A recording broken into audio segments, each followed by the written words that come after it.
So those of you who have seen the review of the TLM 102 that I did will know that I have some mixed feelings. My main point was for a microphone that is marketed as the budget home studio microphone from Neumann, there's a lot about the 102 that isn't exactly ideal for a home studio environment. It is incredibly sensitive, and that's not necessarily an issue on its own.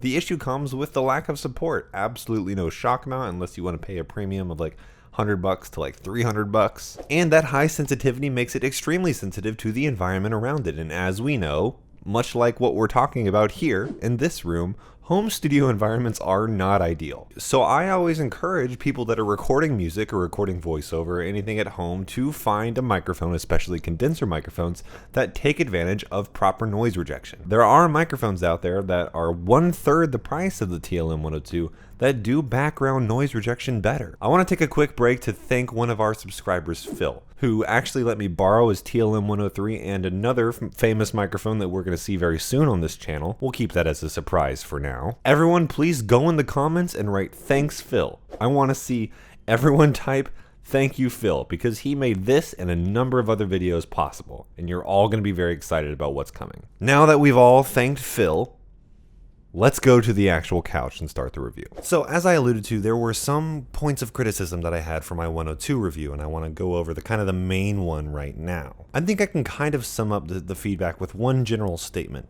The 102 is a professional microphone meant for professional environments, and if you don't have the room in order to suit the 102, well then you shouldn't buy it in the first place. And I understand that. I think that's a valid critique. But I disagree. My pushback to this statement is that Neumann themselves is gun-ho at marketing the 102 as a home studio solution, not a budget solution. A home studio solution, there's a difference. And yet the irony is the 103 is quite frankly a better home studio microphone than the 102 is. And we're going to get to that a little bit later. I promise this is not all just about the 102. Beyond tone, which is subjective, and beyond price, which this is a disadvantage because this is more expensive, the 103 seems to be better at sound rejection, seems to be less sensitive and has less resonant frequencies on the body, and it also needs less gain in order to power it, which means it's going to be less sensitive. I'm going to get to why that's important in a little bit, so stick around with me. I know preamp power is usually not a big deal for condenser microphones, but let me explain why I think it is in this situation. So in order to get these two microphones to peak at around -12 dB, which is generally considered to be kind of the happy medium in order to work with processing and bring it up to volume later, well, on my Scarlett 18920, which is the same as like a Scarlett 2i2 or anything like that, the 103 needs to be at around 130 on my preamps. That's pretty normal. That's about what a condenser microphone typically is at. Now the 102, I need to put around 3 o'clock or even sometimes even 3:30. The 102 is a pretty gain hungry microphone, especially for a condenser. That's around the same preamp level I'm using for an SM57 or a lot of average dynamic microphones like the RE20 even. In general, the 102 needs about 7 dB more gain in order to reach the exact same level as the 103 does. So if taken as a pure signal without any treatment to it, that means that the 102 is actually going to pick up on more environmental sounds. It's going to be more sensitive. It also means it could introduce more preamp gain, although that's a little bit of a controversial opinion. It basically makes a microphone that's worse at rejecting the environment around it. Now, ironically, that means the 102, the cheaper microphone, the home studio microphone, it could benefit more from a professional studio environment. If you have a more powerful preamp and a more powerful interface, that means the 102 needs less power from that preamp in order to get the same amount of level. But of course, if you know what you're doing, and if you bought either of these microphones, odds are you probably do, you can just record a little bit colder and then use EQ compression tastefully and tactfully in order to kind of mitigate the problems here. Same thing with a gate. Now, this heightened sensitivity and heightened gain hungriness does result in things like this for the TLM 102.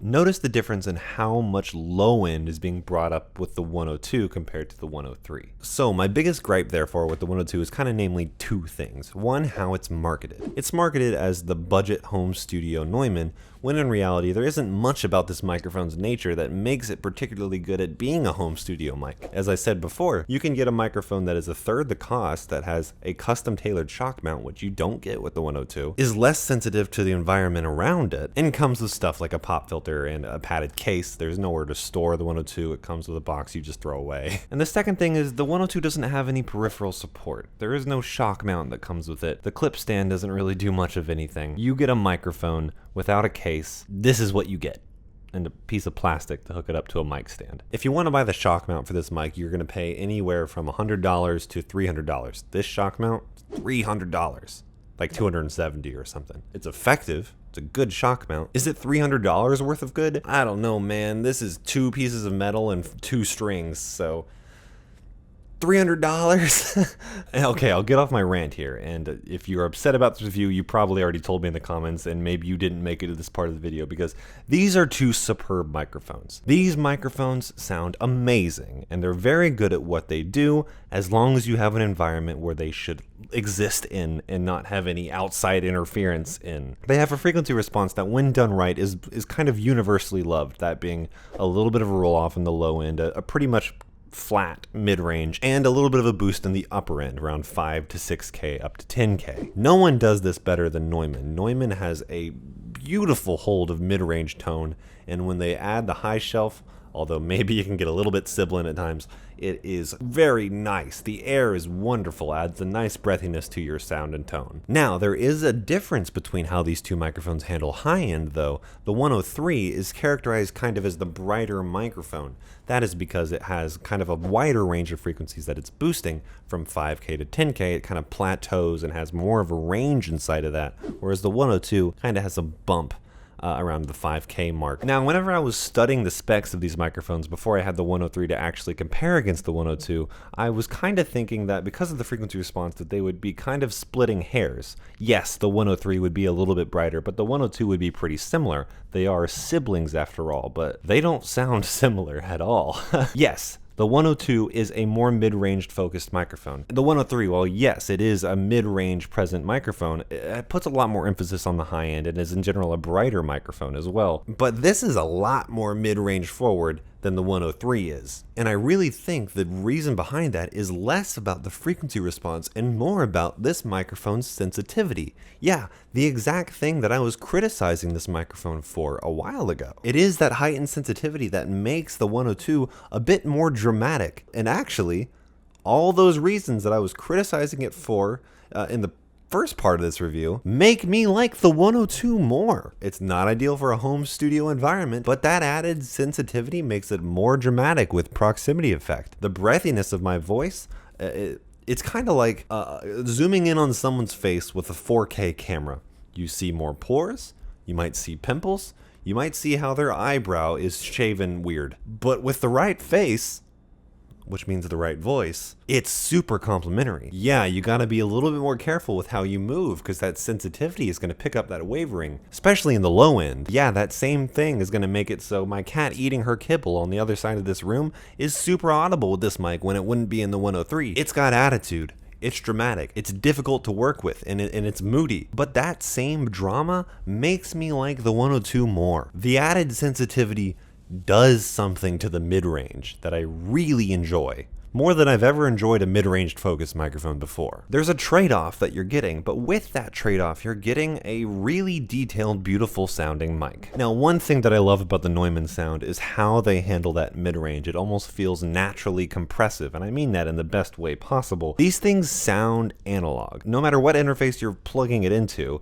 these things sound like you're going into an analog preamp. And honestly, both of these microphones are begging you to buy an analog preamp for them. At the end of the day, both of these microphones are wonderful mics. I do hope you heed my warnings though on how sensitive they are to the environment around them. And I do also think for the amount of money you're paying for these things, you do have to wonder why there isn't more support for them. If you're paying $1,000 for a microphone, I really don't think you should need to buy other things in order to make them work. Good for the average home studio? They are not. Beautiful sounding nonetheless? Absolutely. Okay, so let's do a voiceover test. I recorded a commercial for you guys, and we'll swap back and forth between the two microphones. And then let's also do a blind guitar test. If we're lucky, we'll also have a vocal test as well. I don't know yet, so stick around to find out. You know better than I do, because I'm from the past. So has this ever happened to you? All right, time to make an omelet. Good thing I have my egg here. Oh. Dang it. Well, we know it certainly has happened to us, and we've figured out a solution for it. We've spent a lot of time and research developing the perfect mechanism for moving an egg from your fridge to your countertop without dropping it. We call it Egg on a Spoon, and it is the premier product for kitchens everywhere. We have specially designed our spoon to have perfectly contoured lines to fit and hold an egg snugly and really nicely. Rather than worrying about your clumsy hands dropping the egg wherever you happen to go, simply put it on the spoon, walk slowly. We do emphasize walking very slowly. No more anxiety, no more worrying. You're free of that. You're liberated. We've made our spoon out of high quality metals and plastic. Mostly plastic, but it's a good plastic. The results speak for themselves. Okay. So we're not going to talk about the results because they speak for themselves. So if you're interested in picking one up, you can buy now for the cheap price of $17.99. I'm so happy I bought this. We really think you're going to enjoy it. So if you'd like to check it out, go to eggonaspoon.com to see what we have available. Woo! All right. Yeah, it was super easy. Definitely worth the money. You're going to love it. That was supposed to go on the plate.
Today we have the very talented Ethan Toga, a regular on our channel. Here's his Instagram if you want to go check him out more. Let's go listen.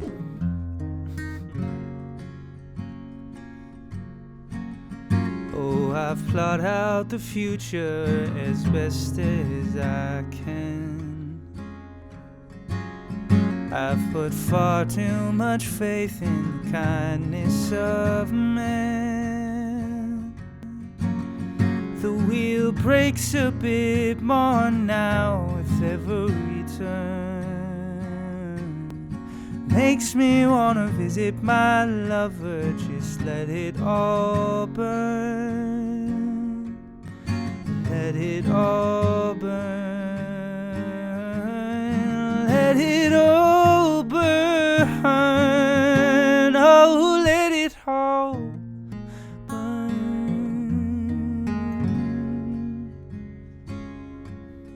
Oh, I've plotted out the future as best as I can. I've put far too much faith in the kindness of man. The wheel breaks a bit more now with every turn. makes me wanna visit my lover. Just let it all burn. Let it all burn. Let it all burn. Oh, let it all burn. Alright guys, I hope that was helpful. You can follow me on Instagram at RealAudioHaze. You can work on a project with me by emailing me at realaudiohaze@gmail.com. And with that, here's the outro song.